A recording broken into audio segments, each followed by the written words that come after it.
Welcome back to Future Dawgs, Who's Next? Presented by the Varsity Voices Media Network, the show where we spotlight the next generation of stars in the Chicago Catholic League long before anybody else even knows their names. So tonight we're diving into one of the toughest divisions, not just in Illinois, but in the entire Midwest, the Blue Division. When you talk about tradition, championships, college talent, national respect, and Friday night atmospheres, it doesn't get much bigger than Loyola, Mount Carmel, Brother Rice, and Marist. This division is loaded every single year with elite coaching, high-level athletes, physical football, and future college standouts. Some of these players are already on recruiting radars, while others are about to make their names known this season. We're going to break down the impact players, the rising underclassmen, future stars, and names you'll want to remember before the rest of the state catches up. So this is Future Dawgs, Who's Next? The Chicago Catholic League Blue Division. Dan, this is the last division we're doing, Yes. right? Yes. We've done them all. We're Yep. finishing up with the blue here. It's been a labor of love. It has. And you know what I found? The Chicago Catholic League is loaded with talent, right? Yes. And not just all the guys that you know or you hear about all the time or get most of the press. I mean, when you start looking a little deeper into some of these programs, they are just top to bottom loaded with talent. Yeah, they have, and this division in particular can come at you in waves, and just player after player. There is no drop off. If you think someone got hurt, you might get a breather. Next guy in is going to be really good because they've just got loads of talent, and it's crazy. And there are guys like you mentioned in the intro, we're going to see on Saturdays, and probably a couple in here that we'll see on Sundays. So it's crazy. It is crazy. And let's start talking about some of the craziness, Dan, in the Blue Division here. We'll start with Brother Rice. All right. Yeah, So Joe. there's the By the names way, that everyone knows. How long did it take you to do this? 63 hours. Yes.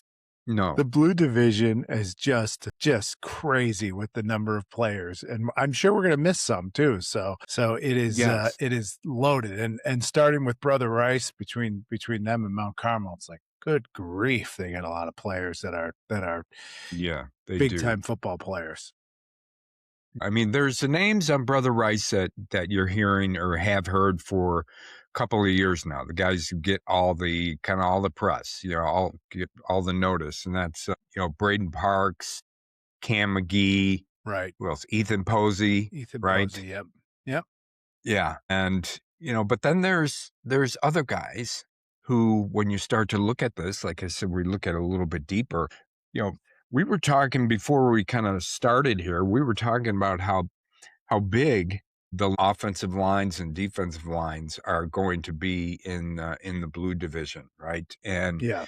Brother Rice up front, in addition to Ethan Posey, they've got the Rios brothers who are going to be playing off transfers in from DePaul Prep, and you've got Lucas Rios, who's going to be a junior.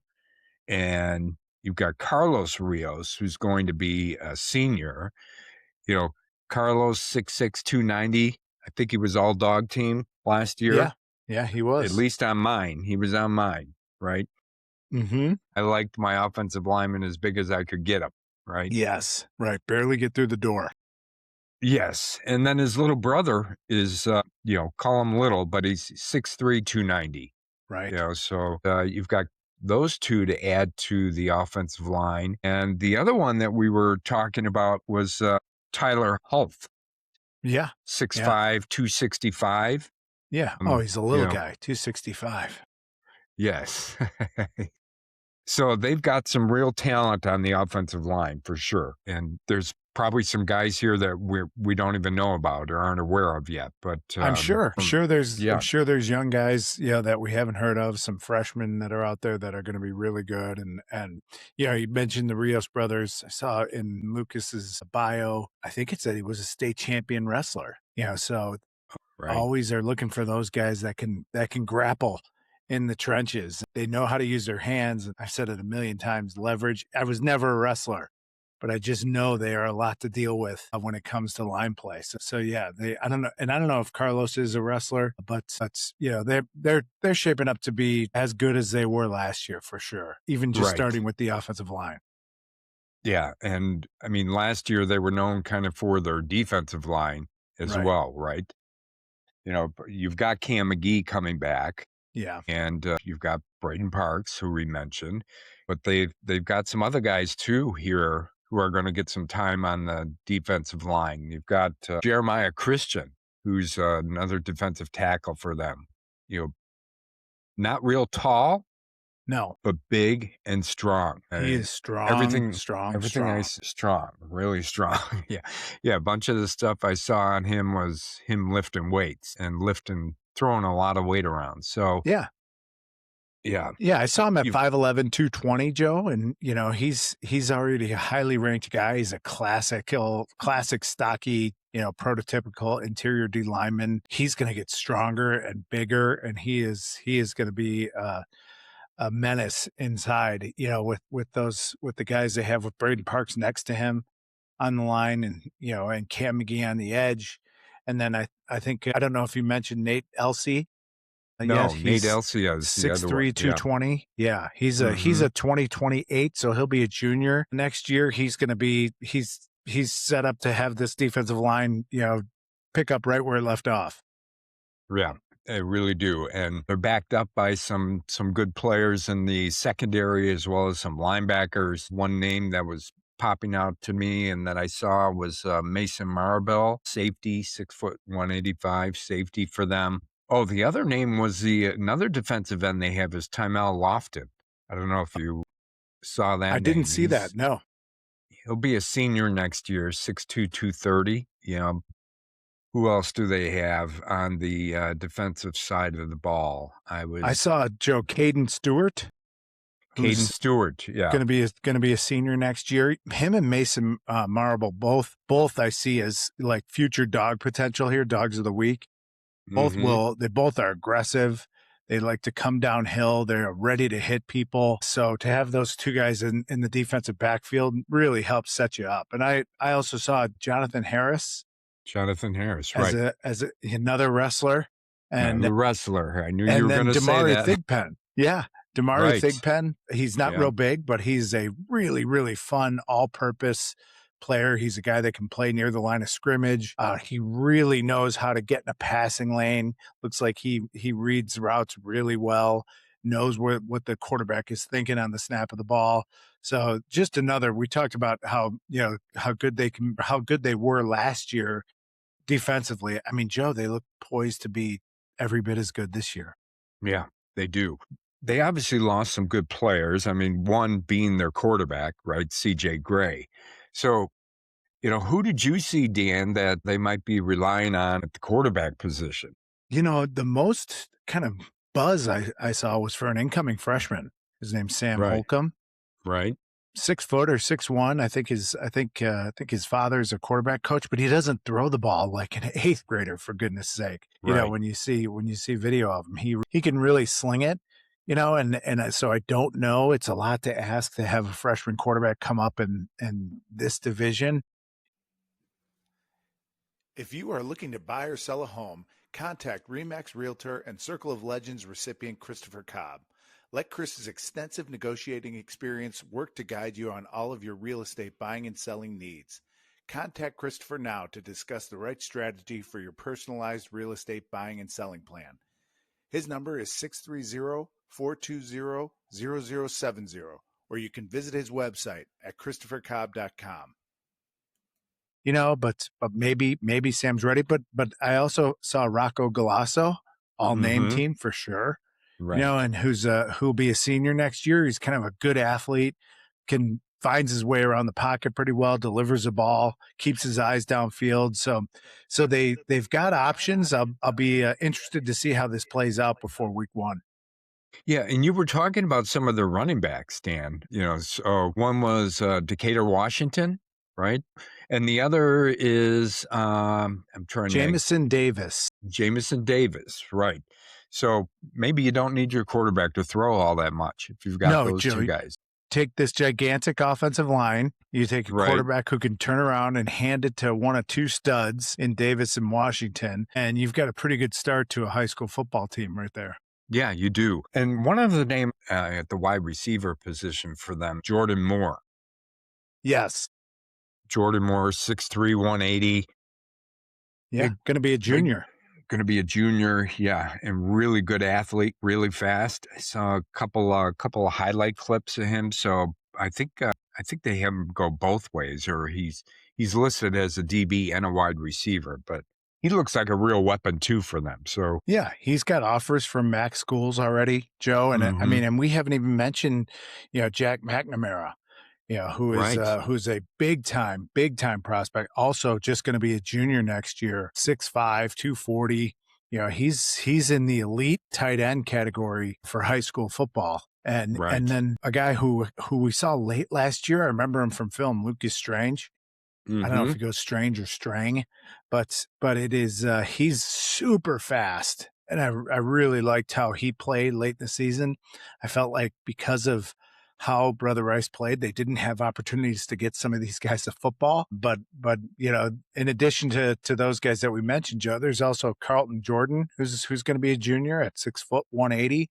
Jameer Murphy, super smooth, going to be a sophomore. He's 6 foot 180. He's kind of a long strider guy. He's so we talked about quarterback maybe up in the air a little bit, but they certainly don't lack for weapons. No, they don't, and they're not going to sneak up on anybody, right? No. Yeah. Between them and whenever we go over Mount Carmel, those two schools are just so low. I mean, they'll probably be 25 reps from colleges, big time colleges at that game. Yeah. We should be there, actually. Yes. Yeah, that'd be a game to go to. That is a good idea. All right, so that's Brother Rice. And again, anybody out there listening, we forgot somebody or there's a name that we didn't mention, make sure you send it on to us, and we'll. Joe, we'll did we mention Jahan Edwards for them? I just wanted to make sure. I did. We did not. All right. I have him also listed as a 2027, so senior to be wide receiver in the wide receiver tight end class. So there's another name of someone that's capable. So like I said, coming at you in waves. All right. So the next team in the division Dan I wanted to go over was talk about was Marist. Right. So this is their first year. They just moved to the blue this year, right? Yes, first year in the blue. Yeah. And so they had a tougher year last year than they had before. So, I was looking for some of the players here that they've got, looking at them really kind of hopefully reloading and getting back on track this year, but they're in a really tough division. We know that, but the two names kind of at the top that get mentioned the most right now are Connor Hunt and Tommy Hosty, right? Yeah. Two all-conference guys, I think, from last year. Right. Yeah. So we know where Connor Hunt is going to play. He's going to play running back. Yeah. And, probably defensive back as well for them. Right. Tommy Hosty, it'll be interesting to see where he ends up because, they lost their quarterback from last year to Temple, and but he was hurt for several games last year. And I think Tommy Hosty kind of stepped in for him, right? Yeah, really good athlete, super fast, and I don't know if he's a natural quarterback. I saw Jake Fleming as a junior to be as a quarterback as well, maybe more of a true quarterback. Tommy Hosty, I think, would be more comfortable as the DB wide receiver. He might be able to use him more, but he's one of those kids that's such a good athlete that if your quarterback goes down, he's a great guy to put the football in his hands and tell him to make something happen. So we'll see another little iffy situation in the quarterback room for one of these teams in the blue division, but there are names there of people who can play it. Yeah, there are. Yeah, so it'll be interesting to see how that kind of shakes out this year. So I was also looking for some of their big guys up front, Dan, and one who's going to be a junior next year is Ray Boyd, 6'3", 300 pounds, offensive tackle, defensive tackle as well. Couple other guys I saw here from an offensive line standpoint was Michael Town, played offensive lineman for them, or will be. I think that was, I couldn't find any more names on the offensive line for them. I Joe, know I they may have, lost some really good players. yeah, I may have is Brady Hoff. I don't know if he's more O line or D line. For you. He's listed 6'4", 225, but Right. yeah, they lost a lot up front. And so they have some rebuilding to do, not necessarily what you want to do in this blue division with some of the defensive linemen we're going to talk about. But Marist is a really well coached team, great program, tons of numbers. So it wouldn't surprise me if we're missing some, Yeah. that are here. So please let us know, listeners, because we want to make sure we have everybody who potentially we're going to be seeing this fall. Yeah. And the one name I did see from another standpoint, as far as maybe playing wide receiver for them, was he's going to be a junior, Tyler Palaz. Yes. 5'11", 180, fast. He also plays cornerback. I saw him, playing both. So another fast guy that, somebody's going to be able to get the ball to, I think. Joe, do you know if Tyler played varsity last year? I don't know that. Okay, I don't know either. I looked at some of the film. I couldn't quite tell either, but I don't know if you came across Briggs Corona, No, I tight did end. not. Two sport athlete. He's going to be a Okay. senior, 7'2", 230. I saw an article about him being an outstanding volleyball player as well. Yeah. So we'll see if that, but he's obviously a huge target, probably would garner some attention. Volleyball players are usually really good athletes and make for great receivers and tight ends. Yeah. And a couple of, I feel like Marist is going to be strong on defense this coming year, just because I seem to be able to find a lot more information on the defensive side of the ball for them. But in addition to, we mentioned Connor Hunt, Tommy Hosty, they both probably go both ways and play defense as well as offense. But another youngster coming up who's going to be a sophomore next year is Tehan Beals. Played cornerback as a freshman, and he's starting to get a little bit of notice. I saw out there on some of the sites that I was looking at. They got a good linebacker in Elijah Thornton. He's going to be a senior next year, 6'1", 210 pounds. Who else did I see, Dan? There was Marquise another Steele. linebacker. Yes, that was one, and Jimmy Stokas. Yes. Yeah, was a couple more names there. And what was the one you just mentioned, Dan? Marquise Steele, going to be a senior. Okay. 5'10", right. 210, good weight room guy. He looks like a Catholic League linebacker, Joe. He's stout, it's really good against the run, finds gaps in the offensive line and can make a play. So he looks like someone who's going to have a really nice season for him this year. I also saw two young guys, Joe, Landon Pitton, 2028 linebacker, and Amari Brown, 2028 DB.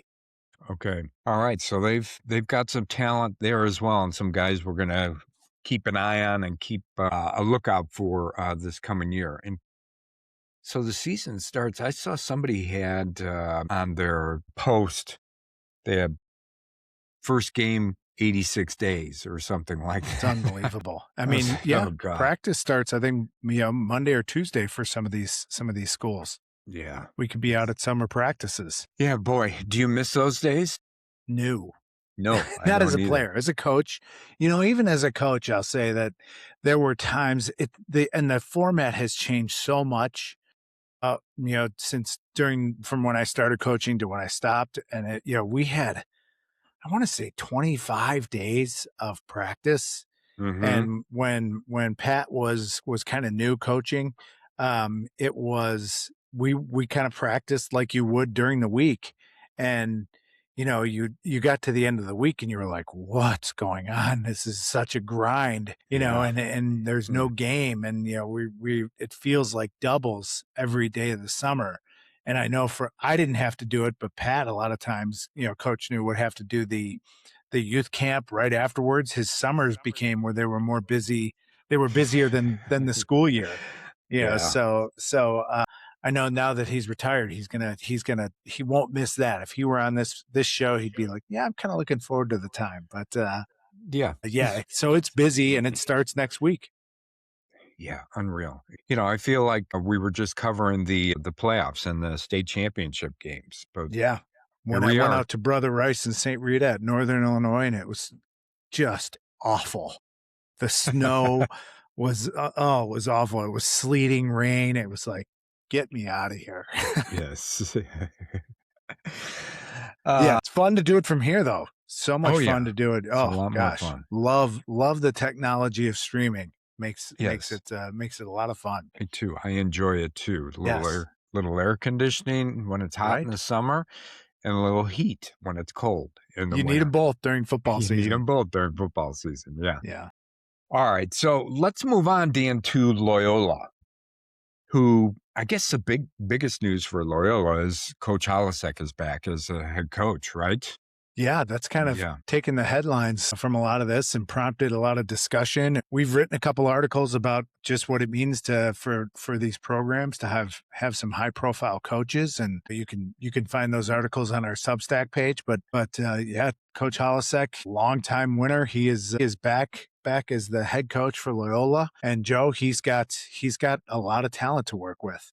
He does. I mean, there's names we hear more than others, but like a lot of the other teams, some of the names you don't hear, there's a fair amount of them and there's a lot of talent there. But, you hear about Jordan McKinley, right? Wide receiver / tight end. I think he's going to be only a junior next year. Yeah. And he's Junior already class the number is awesome. Yeah, he's already the number 4 tight end in that class in the country, recruiting wise. What he's was got the size offers you from had him at? 6'4", 215. No, 6'4", 225. Sorry, Yeah, that's great size. Yeah, he was. We talked about it as last year he was just a man among boys, right? And just looked different than everyone else, and all conference last year. So he's in line to be a superstar.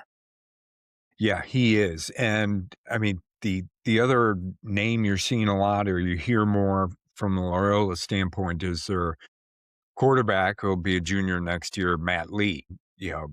He's gotten taller. I saw from one year to the next. He's put on a little weight. He's starting to get a lot of offers. He's been doing all the camps and showing real well there. So, the future is bright for Matt Lee, and he's got a really good target in Jordan McKinley. Yeah, one of a few. I mean, Joe, and Don Maloney is still there. Don Maloney is still there. Feels like we've said his name for a long time. He came in when Fitz got hurt a couple years ago, and did a really nice job for Loyola. And he's going to be a senior, and so be interesting to see how he's used. He's an athletic guy, also really good quarterback. So it'd be nice to see him get some reps. He's probably earned it, at some point. So they certainly are in a really good position, maybe the most solid position of any of these teams at the quarterback position going into the 2026 season. Right. Yeah. Because like you said, Don Maloney, we've seen him play quarterback. He's had to step in several times, and he's done a really good job. So it will be interesting to see how they might use him this year. But they've got some other weapons too, other than their quarterbacks and Jordan McKinley. Their running back, Jaden Garrett. I was looking through some of his clips. I don't remember talking about him last year, Dan. He may be a transfer, Joe, from a school in Florida, Jacksonville, Florida. Oh, I didn't see that. Okay. Yeah. Yeah, but he's already got offers from Wisconsin, Northwestern, Kansas, South Florida. So, and he's only going to be a junior next year. So there's a big weapon there. Yeah, that Coach Holisek gets to use. Right? Yeah, that's really nice. Yeah, welcome. Come on in. You're a superstar. Yes. Great. Superstar makes it even better. Yeah. Yeah. But some of their offensive linemen, they've got good size up front, Dan, too. I was looking at Teddy Gislandi, right? Yeah, yeah. He's O-line. I think we talked about him last year a little bit. Mm-hmm. Yeah, he's a big guy, 6'7". Yeah, because he's only going to be a junior. So, Yeah. he played last year as a sophomore, got a fair amount of time. But so, he's big. Then you've got Connor, CJ Nielsen, offensive tackle, 6'5", 285. Another really big kid. And then you've got Brock Thompson, who's going to be a junior, 6'3", 305. That's a big boy. Playing on the line. So, Charlie Fowler, who I think is a tight end for them. Yeah, he's got big time offers too. He's a big time player. Yes. Mm-hmm. Yeah. So, they've got the line, they've got the quarterback, they've got the skill players. Well, let's see what they do with them, right? Yeah. Joe, did you mention Alexander Bielon? Bialon, no, another 6'3", one. 285. Yeah. Yeah, I saw he's getting some Ivy League offers. Yeah, so that's really, really good football. And really good shows football. That there's a good football player there. Yeah, so they're going to have the line. They're also going to have some decent skill players, good skill players. Got some guys on defense as well, headed up by their all conference and defensive player of the year, maybe in their division, in the blue division last year, and Will Matee. Yeah, that's nice to welcome back too. Oh, we got the best player from the defense last year. Yeah, right. Great. Yeah, dog member too. I think he was on one of our dog teams. I think. Right, he was. And they've got some other guys there. You've got Vinny Tolano. Love it. Six, yes, another really good name. 6'2", 235, plays edge and linebacker, moves really good. Mm-hmm. Watching some of his clips. And then did you mention Mark Atwood, Dan? No. Yeah, another outside linebacker or defensive end. They kind of move him around. It's going to be really good as well. Who else on the defensive side of the ball? Anybody else you see Dan? I saw as far as up front guys, maybe linebacker / D-line, or maybe interior guy, Braden McHugh. Yes. Yeah, he's going to be a junior. I saw him listed at 6 foot 240. So nice, good size player there. And then Joe, I don't know if you've gone over the defensive backs at all. Wes Gunlack. Mm-hmm. He is he'll be a senior next year. Good size, 6'3", 175 corner. That's a rangy corner. There's another player, Charlie Pfeffer. He looks like he's going to, or at least got offered by St. Norbert, which is also good football. So he's 5'10", 170, so normal sized human being for once. Yeah. And so they've got some people back on the defensive side of the ball for sure. Yeah, they do. So it's just another testament to how tough the blue division is going to be this year. I know we mentioned that, but just looking through the players that they've got coming back, and some of the ones that are the impact players already, there's going to be some really tough, good games in this division this year. I can't wait to watch some of these games, because you said it again in the beginning. They're not just loaded with players; they are really, really well coached. I mean, up and down this division. So coaches who won, who are established, so it's a very, very cool division, and there's a reason it's probably one of the better divisions in the Midwest. Yeah, for sure. Yeah, and we're down to the last team here in the blue division, Dan, and that's Mount Carmel. Yeah, right? Everybody get comfy. Right. This is going to take a while. The roster. You thought we were going to be done in 20 minutes. You're wrong. Right. Yeah. No, actually, they are loaded with talent, up and down their roster. And I don't think it would be, they're the deepest team that I've seen from a talent perspective and out of any of the teams that we've looked at this year. Yeah. When you see too, in some of the notes I have, the two things that really stick out to me with Mount Carmel, especially, there are offers for kids who haven't played varsity football yet. And they may be FCS, or they could be, Division two or mid NAIA. majors. Yeah, mid I've seen- majors. Yep. Or Mhm. and then there's also a couple notes that I've like when you write one of the best in the country next to more than one player, like in a conference, let alone on one team, you know that they're really, really loaded, and they've got a few of these guys. Yeah. I mean, if you look at, who's gotten, most of the kind of notice or most of the press, you think of Quentin Burrell, right? Right. You Yep. think of Tavares Harrington. Yeah, both those guys. One of the Yeah. best, one of the best in the country is the note that I have next to their names.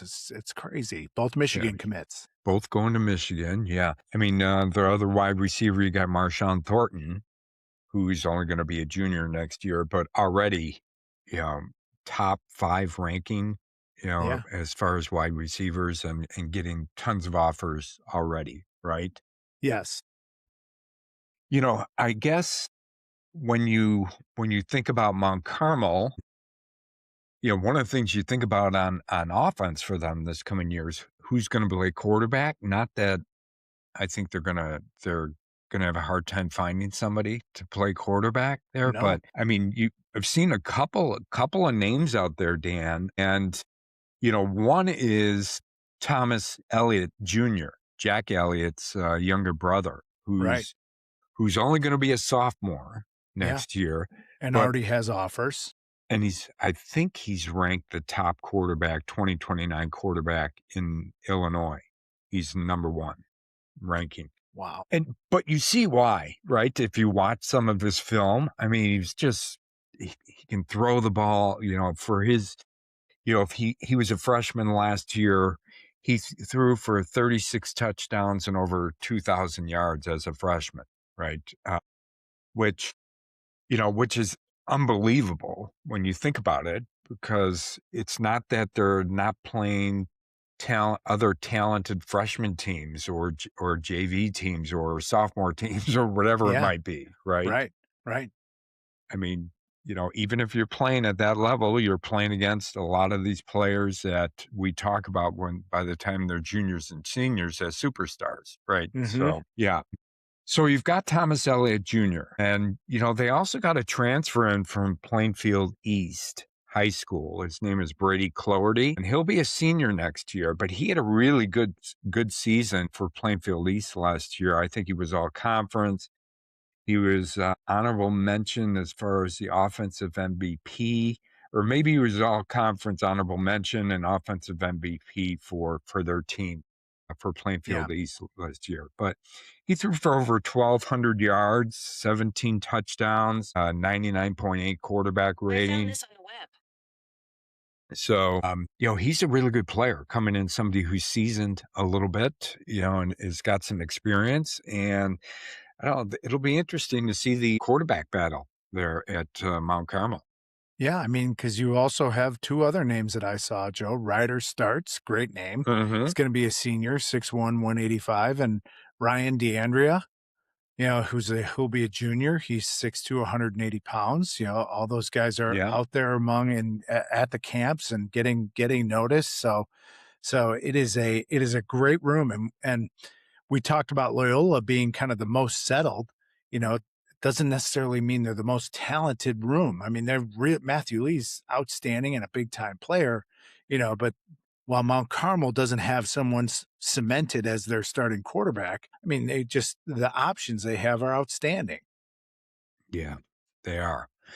Got really good options. And, you and I were talking about this, how, you need to put 2 teams together maybe in order to get all these really great players some playing time.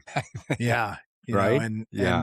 they want to be part of this, but it's it's got to be their practices have to be super intense because of the quality of players that you're going against on a play in and play out basis. Yes. And whoever plays quarterback is going to be well protected. We do know that, right? Because, they've got some really good and big offensive linemen, who are young. I mean, they're the ones who we're talking about are younger kids here. Like, you've got Jesus or Jesus Tinajero. Yeah. 6'4", 325, only going to be a sophomore. Already picking up the D1 offers already. And here's another name I'm going to butcher, Dan, another kid who's only going to be a sophomore. Piotr Nikonosidiu. Yep, that's it. 6'7", Nailed it. 290. I know, you know what? I apologize for butchering that name, but I have no idea how to say his last name. Yeah. Yeah. You know, and I wonder if he just goes by Peter. Peter. Yeah, maybe. Yeah. Maybe that's what. That's how it we'll make that translates. suggestion. Yes. That suggestion, Mom and Dad. Yeah, Pete from now on. Yeah. Right. That's funny. So those are two big guys. You got another one too, who's going to be a junior next year, and Kirk Turner, offensive lineman, 6'5", 300. Really talented, moves really well. I saw a couple of clips of him at O-line. I think O-line Mafia had some clips of some of these guys, and he moves really good for a kid who weighs 300 pounds. Right. Yeah. There's Chase Clark too, Joe, who's got. I saw at least the James Madison offer. He's a 2027, so he's a nice senior to have there. Jeremy Shelton, junior to be 6'3", 280. They're not lacking for size. It might not be a ton of experience on this line. I feel like they may have lost a lot. But like we said, the talent is there. But that'll be interesting to see how that O-line fares against some of these just outstanding defensive lines and linebackers and front sevens that are in the Blue Division and in the Catholic League overall. Right. Yeah. So, they're not going to be lacking on defense either, Dan. Obviously they're led by a couple of, did you say right down best in the country? Yeah, for Tavares Harrington and for Roman Igwebikwe on defense. Yeah, and on defense, you can put Caleb Tucker in that. Maybe Caleb Tucker. Yeah, Roman Igwebikwe, on defense as well. Closer top. I don't know what his rating is or ranking is, but it's way up there, right? Yeah. I mean, you've got another edge player with multiple offers in Darren Graham, 6'5", 220. He's going to be a senior. Byron Miller, he'll be a sophomore, but he's a transfer from Marian Catholic, I think. Right. Kerry Clark maybe he's a linebacker, 6'1", 235. He's another sophomore. Juju Allen, 6'3", 230. Getting some notice out there. And from a linebacker perspective, Corey McCullough is, he's that 6'1", 210 type that I talk about as that prototypical Catholic League linebacker. So the players are there, and that's before you even get to their DBs, Joe, which are ridiculous. Yeah, the other Manny McMoore, defensive end. He's going to be a junior, 6'4", 250. He's already got a half dozen D1 offers as well. So, and you said we didn't even get to their DBs yet? Yeah.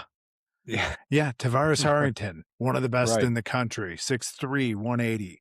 I love Isaac Saldana. He's got Future Dog written all over him. He's 6'2", 185, getting some well-deserved notice and attention this spring, and that'll continue into the summer. Got a highly ranked sophomore in Leroy Prothro, who's 5'10", 160. He was really highly ranked by some service that I saw. Vance Holmes, who looks like a transfer, maybe from DePaul Prep. He's a senior safety. Brandon Rogers has FCS offers, 5'10", 170. He's another senior. I mean, that's 1, 2, 3, 4, 5 players, so they could literally come at you with a nickel package of all college-bound defensive backs. Right. Yeah, they are loaded, and like we said, they go 2 or 3 deep at most, if not all, of their positions, I think. Yeah. It's really something. And Joe, I don't know if we even mentioned all their wide receivers still either. Did we talk about Duran Sims? No, we did not. What Western Illinois offer, 5'10", 165. You mentioned Daryl Adams III. He's an up-and-comer. He's a sophomore to be. Justin Allen, 6'3", 230. Prince Vaughn, a freshman, currently a freshman, on 165, can apparently fly. So it's just a embarrassment of riches. I made the joke at one point that we might have an easier time talking about, the Mount Carmel players that didn't have offers, Right. but and you can see here how crazy talented they are. And on top of having a great coach and a great staff that get it, they understand the Mount Carmel way. I think probably a clear number one heading into, I wouldn't say clear, I mean, they have to be a favorite heading into the fall. Yeah, I would say, favored is a good way to put it, Dan. Yeah. They've got to be. And obviously they're going to be in 8A again, and there's a ton of good teams, a ton of talent, not only in Chicago Catholic League in 8A, but, across the state of Illinois, right? There's some really good teams out there at the 8A. So it's going to be a fun division to watch this year. And there's, like we said, in the Chicago Catholic League, there's going to be some great games, but, across the state, at the 8A level as well. Yeah. And, the cool thing about it when we do get to the playoffs, having a team like this they become like the Death Star, and they're going to get everyone's best shot, and they have been there. The thing that they have over Brother Rice is Brother Rice, while a really strong traditional program, has not done what Mount Carmel has done from a longevity standpoint. And just the year after year are they going to be going for 4 in a row? I think it might be 5 in a row they're 5 in a going row? for this year. Yeah. Yeah. So the cool thing is that being in 8A, they're going to get everyone's best shot. Like, I thought Oswego gave them all they could handle last year in the state championship game.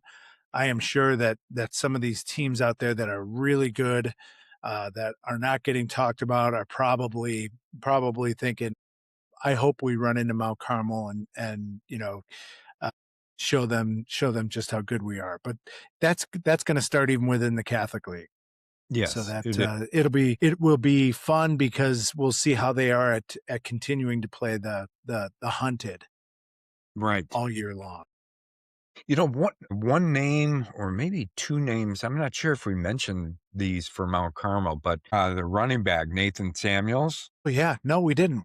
We Yeah. skipped Nathan. He's a stud.